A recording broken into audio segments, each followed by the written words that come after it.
9mm carbines are becoming more and more popular these days, but they are not all created equal.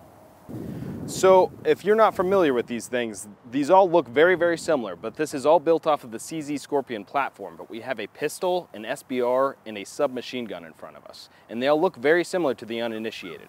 So there are some rules that we need to learn about to know what you can and can't do and what you can get a hold of and what you can't. So there's a lot of confusion on what qualifies as a pistol and what makes it a rifle. So for those that are uninitiated, this may look like a stock, but this is actually an arm brace. It is not designed to be shouldered. It is designed to help your arm for single-handed shooting. That's why the barrel can be less than 16 inches and still have what looks to be a stock on it. So this second one qualifies as a rifle. It has a stock on it and less than a 16-inch barrel. So that's what makes it a short barrel rifle. These have to be registered with the government under a Class 3 tax stamp. So this was a Formed 1 gun, so the owner actually manufactured this by putting in his paperwork and then installing a stock on it after the fact. So they look very similar. This is able to buy off the shelf, and this requires quite a bit of weight and some extra money to the government. Third one, although looks very similar to the rest of them, is not legal for the average everyday citizen to own.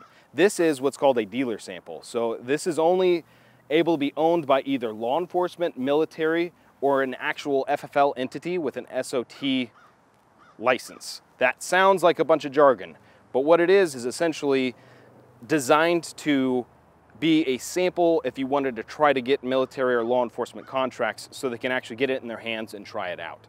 The big difference between this versus, say, an SBR is going to be the ability to go to 3-round burst and fully automatic. Now that we've talked about the differences, let's go show you the difference. All right, so let's start off by giving this pistol a try and see how this performs downrange.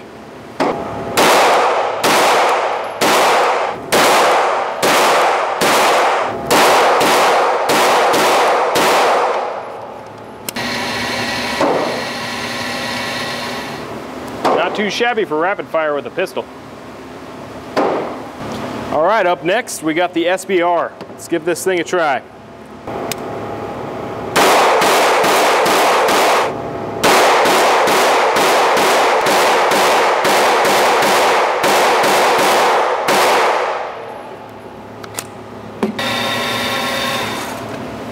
All right, so a nice little bit tighter with having a stock rather than a stabilizing brace, and then having that front pistol grip.